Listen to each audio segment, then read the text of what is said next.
Hey guys, I hope you are doing well. Welcome back. It has been 4 weeks, but I'm here with a little update.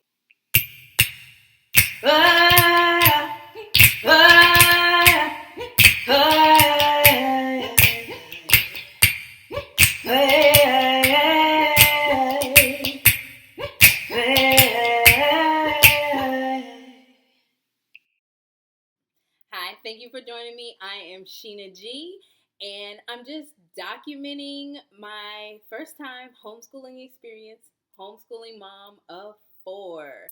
I have a 10-year-old, an 8-year-old, a 4-year-old, and a 2-year-old. So I just purely made this channel so that we could document our experience and share it with the world. I do want to say, however, school is starting back, so happy back to school to everyone. And no matter what you decided to do this year, I know that it was difficult no matter what it was. So I just want to say, I hope that your year is amazing. I hope that you guys just have a great school year and just remember to take time to enjoy each other, make memories, and just, try to take the pressure off. They're going to learn. This is just a crazy, weird time. It's going to work out, and just remember that.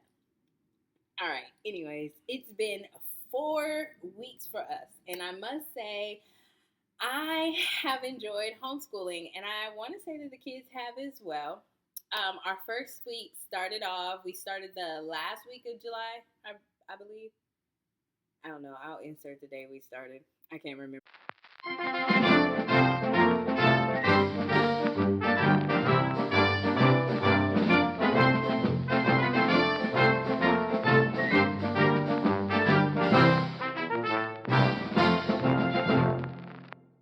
But our first week started off with a bang. Not only did we start school, but we also had some guests. So that was interesting, and it gave us, the chance to see how it is to homeschool with guests, in the house, or just um, how flexible our schedule is with homeschooling, and the ability to be able to do a little bit more each day so we don't have to do as much while the guests are here or whatever it may be. So I was really I really enjoyed being able to remix things and make it work out for us. And that has been the biggest thing for me so far with homeschooling, that I just love. We do it how it works out for us. Right now, our schedule is I get up before the kids around 6. I want to get up around 5, so I'm trying to really do that. I have gotten up at 5 before, and it's not bad. I just have to retrain myself. But the reason is because if I can get up at 5, that gives me 2.5 hours, or at least 2 hours, or at least 1 hour before somebody gets up, that I have alone to kind of have my alone time with the Lord, and to get my mind right, get a workout in, and just get ready and prepped totally for the day. So really, that's my me time, because at the end of the day, when we put the kids down for bed, I'm spent, and it takes everything in me to be able to read or to watch a movie with my husband. So it's there is no me time happening there. But if I can get it done in the morning, it allows me just to pave out my day and get it ready for success. So I wake up around 6 right now. The goal is 5. And have that time. I eat my breakfast before the kids, and then get them up at 7:30. And they have 30 minutes to get their beds together, their rooms together, get dressed, and hygiene, and be downstairs in the living room. We then, at 8 o'clock, have Bible time, and I really have been enjoying that with the kids. Sonlight gives us, the verses that we're going to be reading, and also each week we have a verse that we are memorizing. So last week we started the memorization of the Lord's Prayer, and we did, our memory verse was Matthew chapter 6 verse 9, And then this week, they added Matthew chapter 6, verse 10. So 9 and 10 we're memorizing. I really like that memorization is a part of this curriculum because, to be honest, I haven't been having my kids memorize verses like I should. And I haven't been memorizing any verses, so this gives me a chance to get in there right with them and work on our memorization of verses and just something that we can do as a family. So I'm thankful for that. And then the song or the verse that you're working on for the week has an accompanying song. So that is good because we're very musical, and when you sing it, it helps you memorize it. So that works out really great. Okay, so we start off with our Bible reading. We play our song. Each child goes around and reads the scripture from a paper or says it, memorizes it from memorization, whatever, but we're working on memorizing it. So I have them say it from their paper usually at that time. Then we pray out, and then we have breakfast. During breakfast, I just let them eat. I don't do any kind of reading or anything like that. But during breakfast, I let them eat. And then we eat, clean up, and head downstairs. And usually we're downstairs at 9 at the latest. So that really works out pretty good. Because Bible time doesn't take that long.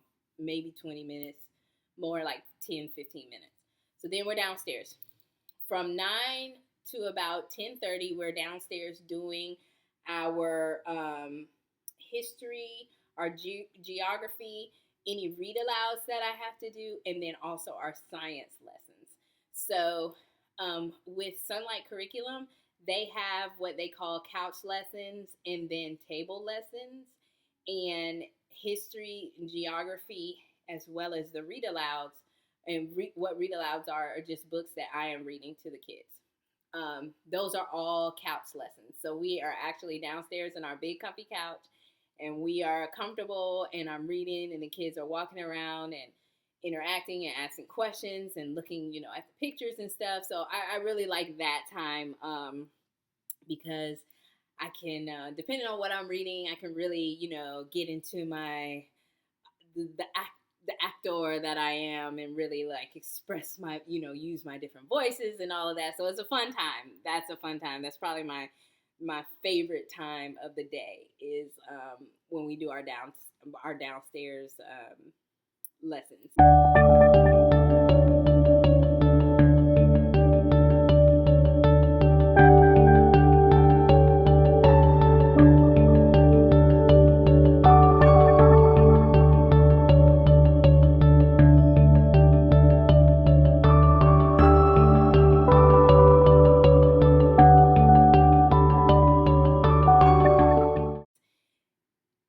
These lessons that those lessons that I do during that time are really geared towards my 5th grader and my 3rd grader. But I am finding that my 4-year-old, who's about to be 5 in a couple of weeks, and my 2-year-old are interacting as well, and they're absorbing the information. The other day, I was asking the 2 big kids a question, and Trinity answered it, and I didn't even think. And Trinity is my 4, about to be 5-year-old. Trinity answered the question correctly, might I add. And I didn't even know that she was paying attention. She was overplaying in her little kitchen area. But she was absorbing it. And that's what the 2 little ones do. I just kind of let them play, do their thing in the background. And they'll come and they'll look, see what mama's doing, see what, big sister, big brother are doing, see what we're reading. And then they'll go back and do their thing. So it's very relaxed, chill, time. So after we finish that, it's usually about 10:30, 10:45ish, and we make our way upstairs. And I work with whoever is doing their language arts at that time. So we do spelling, we have spelling words, and then language arts portion. Doing a lot of writing right now with both of the kids, actually. So that's been great. So for instance, Shiloh will do her math lesson while I'm working with Eli on his language arts, and then we flip flop whenever whoever is done. So we flip flop, and then that takes us into lunch. And usually we're pretty much done after that, around 11:40ish. So that takes about an hour. It's a little bit longer, a little bit more in depth. But we're done with that portion around 11:40. So then I let the kids choose if they want to go ahead and break for lunch and eat at that time, or we can go ahead and they have books that they have to read aloud to me. Roy said in disgust. I was like, shut up, Trinity, yeah! So they can do their read aloud parts to me. But anyways, we are usually done by 2 at the latest.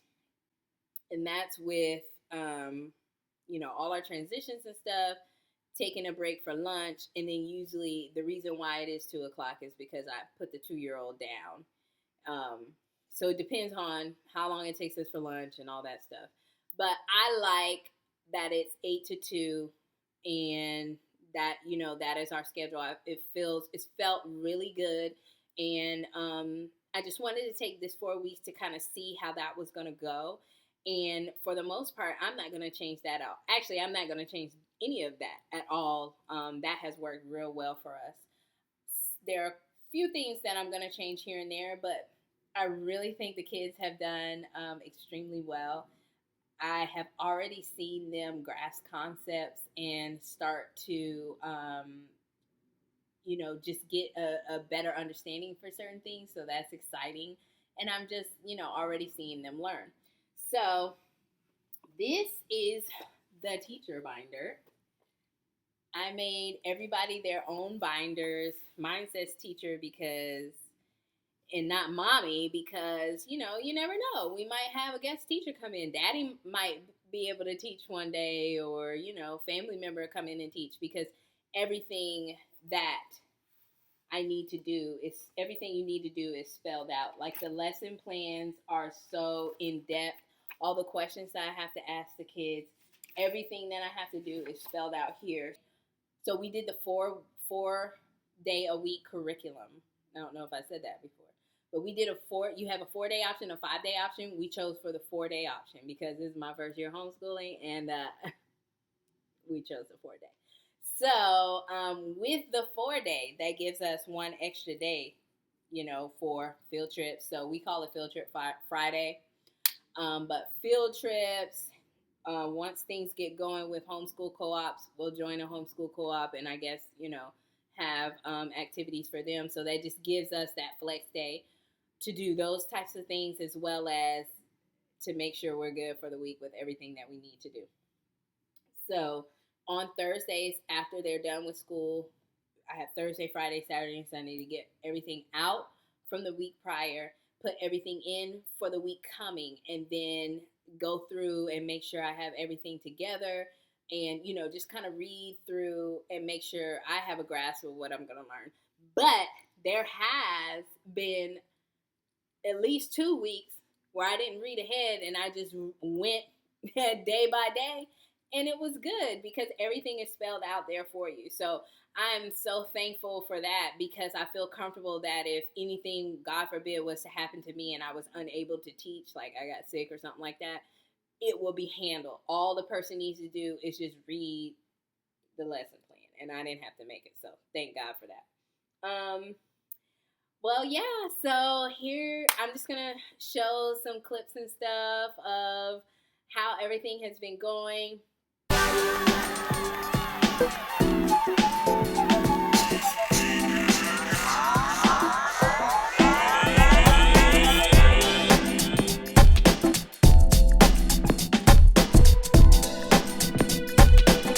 Down one side, down the other side,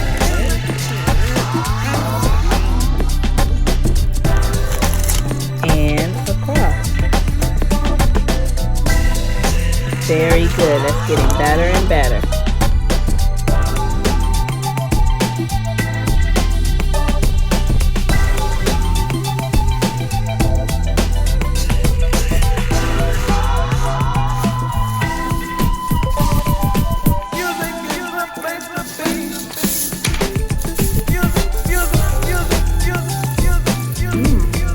suffering. You still gotta do your coffee though.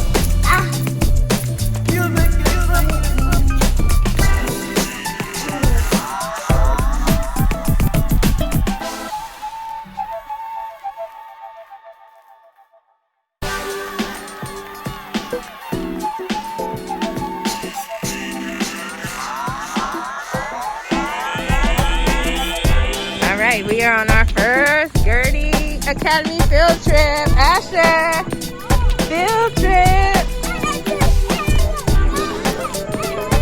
We are at the Smithsonian National Zoo.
We put the car